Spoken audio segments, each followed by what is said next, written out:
World in the Making, A Global History, Volume 2, since 1300.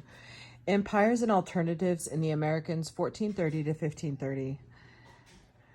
World in the Making. Perched on a granite ridge high above Peru's Urubamba River, the Inca of Machu Picchu continues to draw thousands of visitors each year.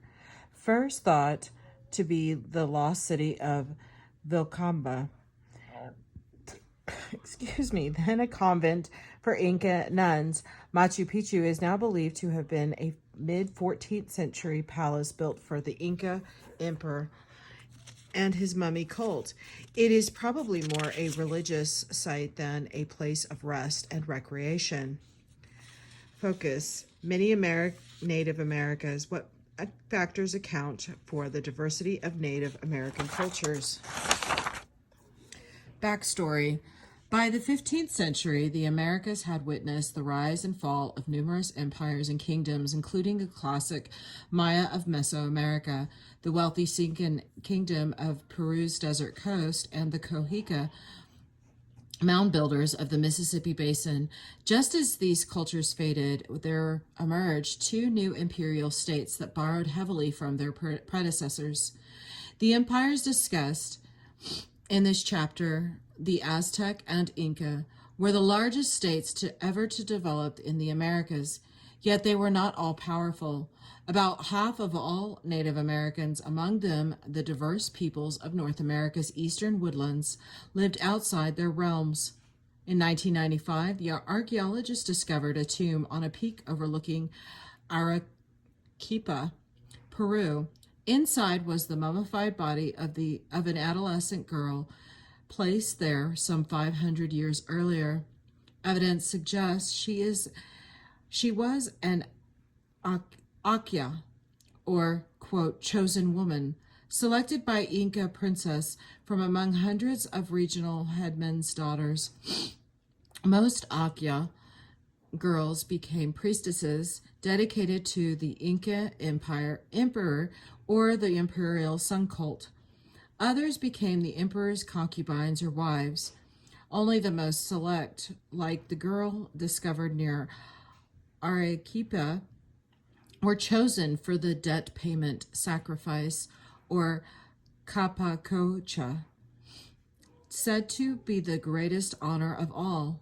According to testimonies collected after the Spanish conquest of the Incas in 1532, discussed in the next chapter, the capacocha sacrifice was a rare event, preceded by rituals. First, the victim chosen for her, and rarely his perfect physical perfection, trekked to Cuzco, the Inca capital.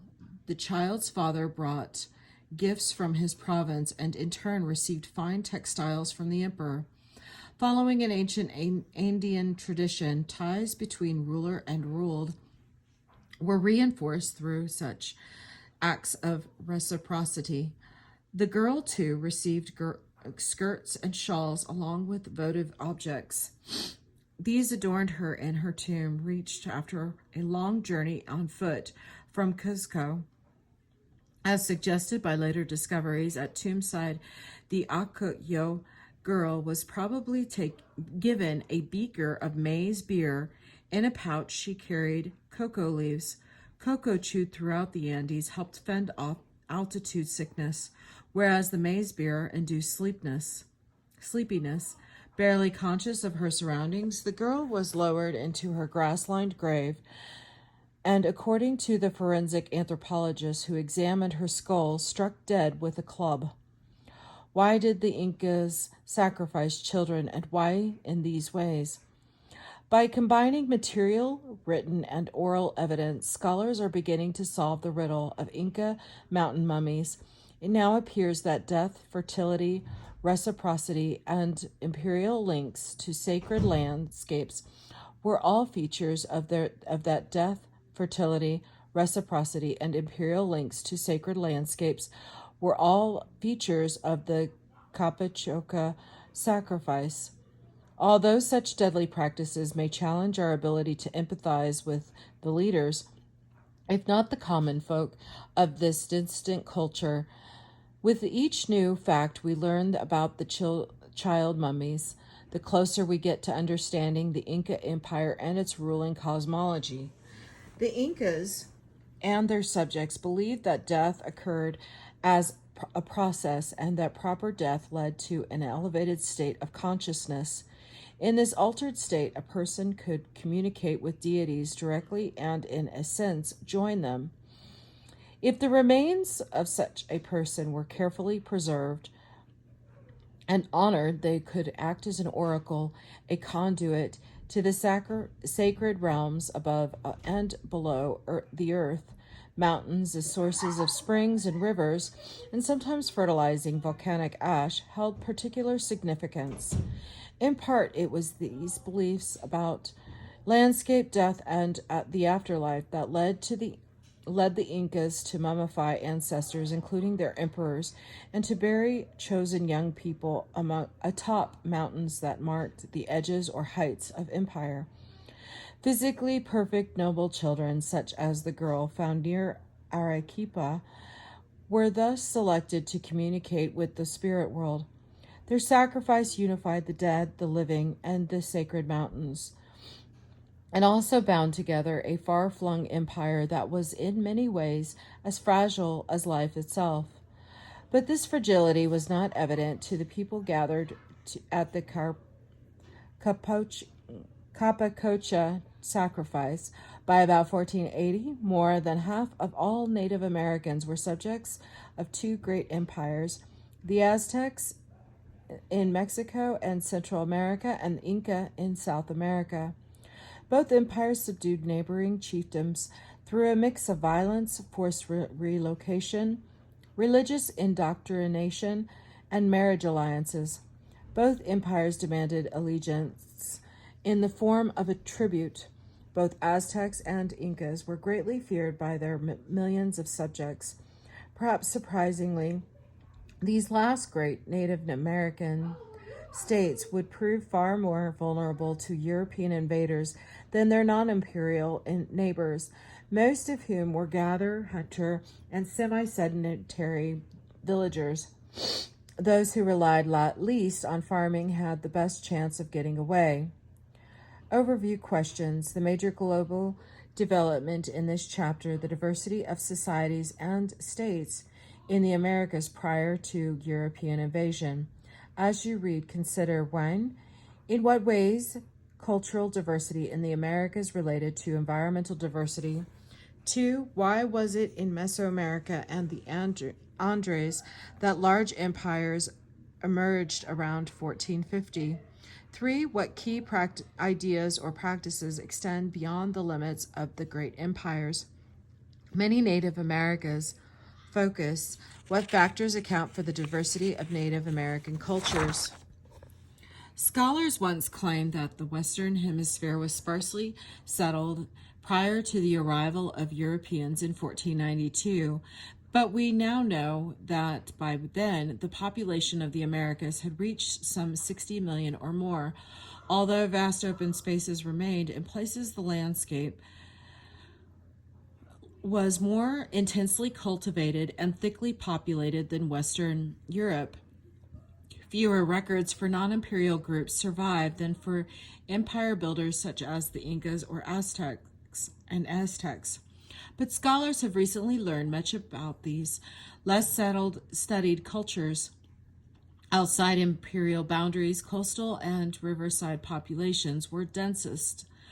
This was true in the Caribbean, the Amazon, Paraguay, Parana, and Mississippi River basins, the Pacific Northwest, and parts of North America's eastern seaboard.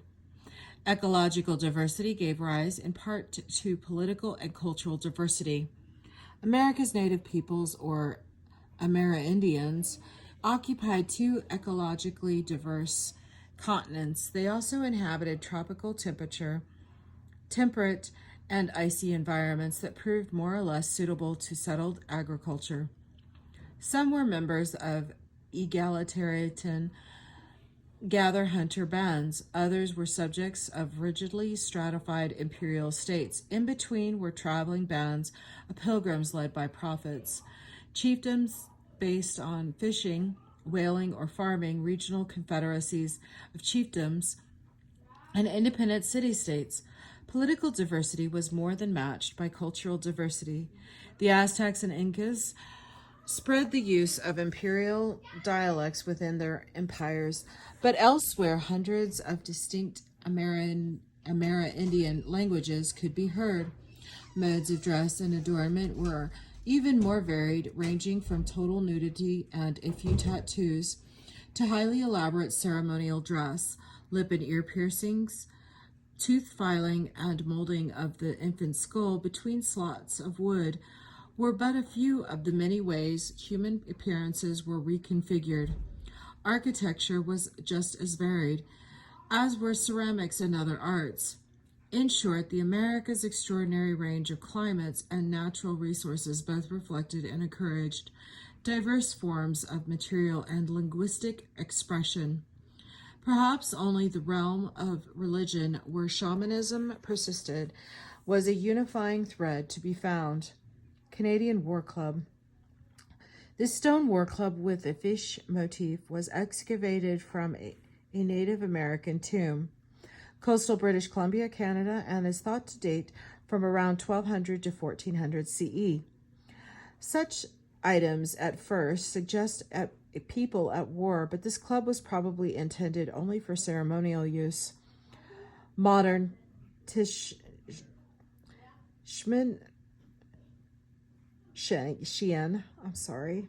inhabitants of the region who still rely on salmon describe the exchange of stone clubs in their foundation myths. Here is the map. I'm going to get a close-up of that so you can see that. Map 15.1, main settlement areas in the Americas circa 1492. Most Native Americans settled in the regions that supported intensive agriculture. The trade routes shown here linked peoples from very different cultures, mostly to exchange rare items such as shells, precious stones, and tropical bird feathers. But seeds for new crops also followed these paths. Shamanism consisted of reliance on healer visionaries for spiritual guidance in imperial societies. Shamans constituted a priestly class, both male and female. Shamans had functions ranging from fortune teller to physician, with women often acting as midwives. Still, most Native American shamans were males. The role of shaman could be inherited or determined following a vision quest. This entailed a solo journey to a forest or desert region, prolonged physical suffering, and controlled use of hallucinogenic substances. In many respects, Amerindian shamanism resembled shamanistic practices in Central Asia and Sub-Saharan Africa. Often labeled witch doctors by Christian Europeans, shamans maintained a body of esoteric knowledge that they passed along to apprentices. Some served as historians and myth keepers. Most used powerful hallucinogens to communicate with the spirits of the predatory animals, which were venerated almost everywhere in the Americas. Animal spirits were regarded as the shaman's alter ego or protector and were consulted prior to important occasions. Shamans also mastered herbal remedies for all forms of illness, including emotional disorders. These rubs, washes, and infusions were sometimes effective, as shown by modern pharmacological studies. Shamans nearly always administered them along with chants and rituals aimed at expelling evil spirits. Shamans, therefore, combined the roles of physician and religious leader, using their knowledge and power to heal both body and spirit. The many varieties of social organization and cultural practice found in the Americas reflect both creative interactions with specific environments, and the visions of individual political and religious leaders. Some Amerindian gather hunters lived in swamplands and desert areas where subsistence agriculture was impossible using available technologies. Often such gathering hunting peoples traded with or plundered their farming neighbors. Yet even farming peoples did not forget their past as hunters. As in other parts of the world, big game hunting in the Americas was an esteemed, even sacred activity among urban elites. Just as hunting remained important to farmers, agriculture could be found among some forest peoples. Women in these societies controlled most agricultural tasks and spaces, periodically making offerings to spirits associated with human fertility. Amerindian staple foods include maize, potatoes, and manioc, a lowland tropical tuber that could be ground into flour and preserved. With the ebb and flow of empires, many groups shifted from one mode of subsistence to another, from planting to gathering, hunting, and back again. Some, such as the Chpt of the Pacific Northwest, were surrounded by such abundant marine and forest resources that they never turned into farming. Natural abundance combined with sophisticated fishing and storage systems allowed the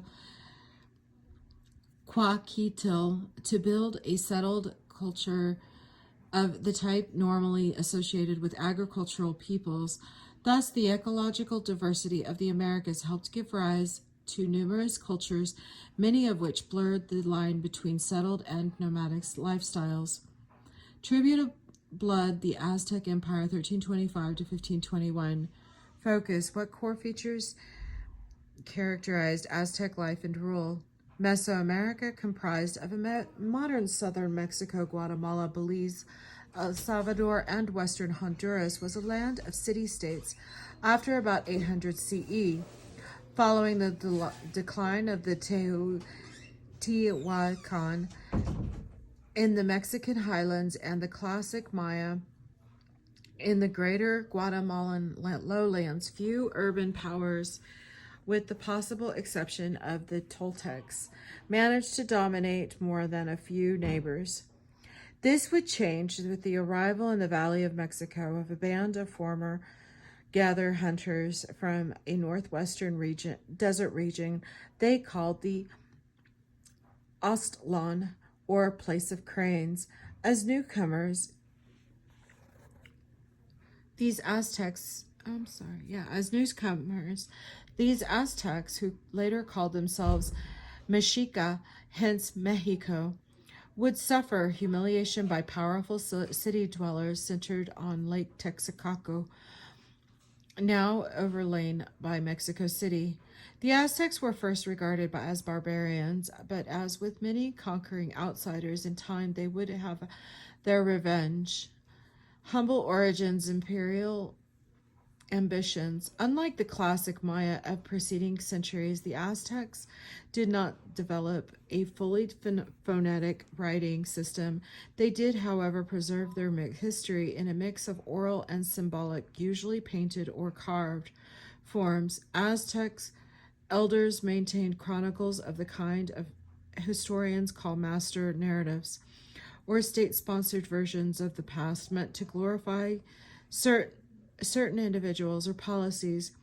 These narratives related foundation myths, genealogies, tales of conquest, and other important remembrances. Though biased and fragmentary, many Aztec oral natives were preserved by young native scribes writing in Nahuatl, the Aztec language, soon after the Spanish conquest of 1519 to 1521, discussed in the next chapter. Why is it that the Spanish victors promoted rather than suppressed these narratives of Aztec glory? In one of history's many ironic twists, Spanish priests arriving in Mexico in the 1520s taught a number of noble Aztec and other Mesoamerican youths to adapt the Latin alphabet and Spanish phonetics to various local languages, most importantly, Nahuatl. The Spanish hoped that stories of Aztec rule and religion, once collected by and examined, would be swiftly discredited and replaced with Western Christian versions. Not only did this quick conversion not happen as planned, but an unintended consequence of the information gathering campaign was to create the vast body of Mesoamerican literature written in native languages. Here's the map for 15.2.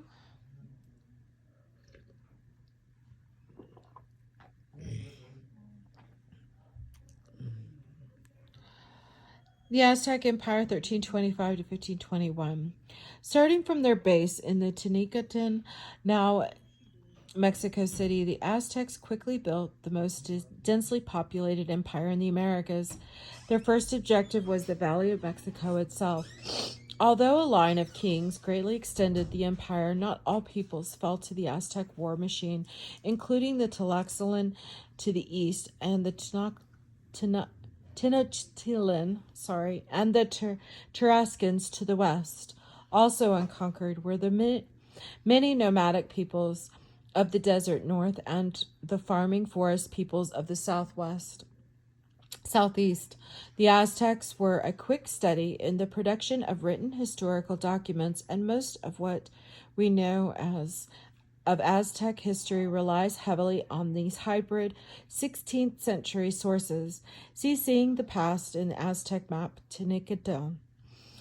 Aside from interviews with the elders, several painted books or codices marked with the precise dates, names, and other symbols survive, along with much archaeological and artistic evidence.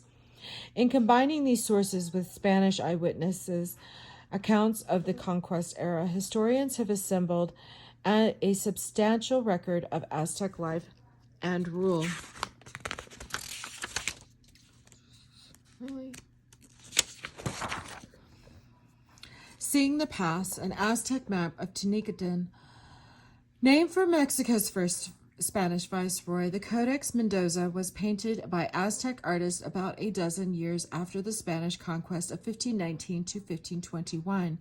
It was commissioned by the viceroy as a gift for the Holy Roman Emperor and King of Spain Charles V. After circulating among the courts of Europe, the Codex Mendoza landed on the Bodleian Library in Oxford, England, where it remains. Much of the document consists of tribute lists, but it also contains an illustrated history of Aztec conquest, crimes and punishments, and even a map of Tenochtitlan, the Aztec capital. The symbol-filled map is reproduced here. Here's a close-up of the map. Tenochtitlan from the Codex Mendoza. According to the legend, the Aztec capital came to existence when an eagle landed on a cactus in the middle of the Lake Texcoco. This image, now part of the Mexican national flag, is at the center of the map. Beneath the cactus is a picture of a stone carving of a cactus fruit, a common Aztec symbol for the human heart, emblem of sacrifice. Beneath this is a third symbol labeled afterwards by a Spanish scribe, Tenochtitlan. The city, or rather its symbols, marks the meeting of four spatial quarters. In each quarter are various Aztec nobles, only one of whom, Tenochtitlan, labeled Tenoch on the map, is seated on a reed mat. The Aztec symbol is a supreme authority. He was the Aztecs' first emperor. The name Tenochtitlan means stone cactus fruit. The lower panel depicts the Aztec conquest of their neighbors in Colhuacan and Tenuquia. Framing the entire map are symbols for dates, part of an ancient Mesoamerican system of timekeeping and prophesying retained by the Aztecs. Finally, barely legible in the upper left-hand corner is the somewhat jarring signature of André Thevet, a French priest and royal cosmographer who briefly possessed the Codex Mendoza in the late 16th century. Examining the evidence, what does this map reveal about the Aztecs' worldview? 2. How might this document have been read by a common Aztec subjects?